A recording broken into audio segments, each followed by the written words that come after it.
Sir Delhi దాకా liquor స్కామ్లో ఢిల్లీ లింకుల్ని ఎలా చూడాలి? ఢిల్లీలో ఇదివరకు లిక్కర్ స్కామ్ ఆ సందర్భంలో శరత్ చంద్రారెడ్డి ఈ అరబిందో కంపెనీకి వాళ్ళకి సంబంధించిన అప్పుడు విజయసాయి రెడ్డికి కూడా బంధువు అనుకోండి, ఆ విధంగా అల్లుడి తరఫున. సో ఇలాంటివన్నీ ఉన్నాయి. ఇప్పుడు ఆ ఏపీలో వచ్చిన ఈ బద్దలైన లిక్కర్ స్కామ్ అనేది దీని మూలాలు దీని వేళ్ళు ఢిల్లీ స్కామ్లో కూడా ఉన్నాయి. శరత్ చంద్రారెడ్డి కాదు, అప్పుడు వినిపించిన పేర్లన్నీ కూడా వాళ్ళలో చాలామందికి దీంతో సంబంధాలు ఉన్నాయని అది ఇందులో కూడా ఆ పేర్లన్నీ కనిపిస్తున్నాయి. కనిపించింది ఒకటే, ఢిల్లీ స్కామ్లో వినిపించిన మాగుంట శ్రీనివాసులరెడ్డి ఆయన ఇప్పుడు కూటమిలో చేరారు. కూటమిలో ఎంపీ అయ్యారు కాబట్టి అదొకటి వినిపించట్లేదు. చాలా సందర్భాలు ఇంకో విషయం కూడా ఉంది మనం ఇలా చర్చించాల్సింది. సో ఇప్పుడు లిక్కర్ స్కామ్ అనేది అంతకంతకు విస్తరిస్తూ పోతుంది కానీ తగ్గడం లేదు. ఈ క్రమంలో మళ్ళీ విజయసాయి రెడ్డి కూడా వస్తున్నారు. చెవిరెడ్డి భాస్కర్ రెడ్డి వాళ్ళందరికీ కూడా నిన్న మళ్ళీ రిమాండ్కు వాళ్ళను పంపించారు. ఇంకొకటేమో మనము నిన్న మాట్లాడిన దానికంటే మించి ఆయనకు సదుపాయాలు కల్పించారు. 5 స్టార్ సదుపాయాలు ఏంటి, జైల్లో లగ్జరీలు ఏంటి అని ఇదొక దూకుడు. కోర్టుల్లో చేసిన తర్వాత అవి వద్దంటే వాళ్ళు హైకోర్టులో సవాల్ చేయాలి.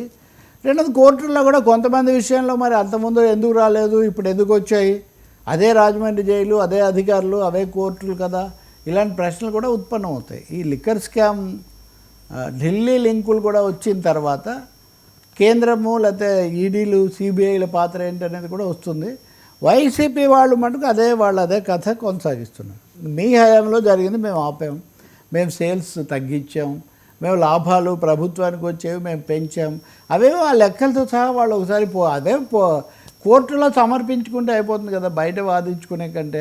సాక్ష్యాధారాలతో సహా దొరికారు, ఫోన్ కాల్స్తో సహా దొరికాయని కృష్ణమోహన్ రెడ్డి కూడా ఆయన కూడా మీడియాతో మాట్లాడుతున్నారు. ఏవేవో ఫోన్ కాల్స్ అన్నీ చెప్తున్నారు, అవన్నీ నాకు సంబంధం లేదు. ఫోన్లో నేను సవాల్ కూడా చేశాను, 2-3 కాల్స్ మటుకు కలిశాను, కానీ వాటి కలిసినంత మాత్రాన్ని ఇచ్చానని ఏముంది అని అంటే, ఏవైతే సాక్ష్యాధారాలుగా ఫోన్ కాల్ రికార్డు, రెండోది పత్రాలు, కలవడాలు, దుబాయ్లో అక్కడ టవర్స్లో వీళ్ళంతా కలిసి ఉన్నారనేవి ఇవన్నీ అసలు ఆధారాలే కావు అని వాళ్ళు వాదిస్తున్నారు. ఇంక ఇది నిరవధికంగా కొనసాగేటట్టుగానే ఉంది. మరి ఢిల్లీ లిక్కర్ స్కామే కాకుండా ఈ మొత్తం స్కెచ్ ఎలా ఉందన్నది కేంద్ర ప్రభుత్వం కూడా భాగం పంచుకుంటే, ఉదాహరణకు దర్యాప్తు సంస్థలు, అప్పుడు ఇది కొంత పరిష్కారం కావచ్చు. ఇంకొక అంశం కూడా మనం నిన్న మాట్లాడాము, కొంతమంది కామెంట్స్ కూడా పెట్టారు. గత ప్రభుత్వంలో జరిగిందని మేము కేసు పెట్టాం కదా, దాన్ని ఇప్పుడు పక్కన పెడితే ఎట్లా అంటున్నారు. మరి దాని మీద కూడా ఏదో ఒక వివరణ ప్రభుత్వం తరఫు నుంచి, అధికారుల వైపు నుంచి రావాల్సి ఉంటుంది. అంటే ప్రభుత్వాలు మారడం, వాళ్ళ మీద వీళ్ళు పెట్టడం, మళ్ళీ ఇప్పుడు అదే రోజా గారు ఇందాక మాట్లాడుతున్నారు కదా, మేము రాగానే మీరంతా భయపడేటట్టు చేస్తాం అది ఇదని. అంటే ఇదేమన్నా ప్రజాస్వామ్యమా, లేకపోతే వీళ్ళు రాగానే వాళ్ళ క్షమాభిక్ష, వాళ్ళు రాగానే వీళ్ళ ఇది ఏమి రాజకీయం అండి? కాబట్టి లిక్కర్ స్కామ్ మీద ఈ మీడియాలో సీరియల్ స్టోరీస్ కాకుండా తప్పకుండా న్యాయ వ్యవస్థ ద్వారా ఒక సహేతుకమైన సమగ్రమైన స్పష్టత ప్రజలకు రావాల్సిన అవసరం ఉంది. ఎవరో పెట్టారు, ప్రతిదానికి వెకిలిగా చూస్తుంటారు కదా. ఎప్పుడు కూడా మద్యం అనేదాన్ని ఆదాయంగానే చూస్తున్నారు, ఆదాయ వనరులుగా. నాకు అక్రమాలు జరుగుతున్నాయని నేను చెప్పాను, అంతే కదా.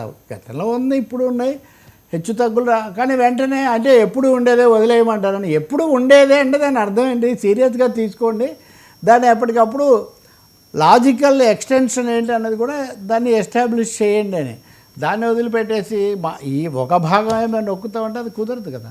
కోర్టుల్లో కేసులు కూడా క్లోజ్ కావు, అవి ఉంటాయి, కొన్ని ఉంటాయి, కొన్ని క్లోజ్ చేశారు వీళ్ళు.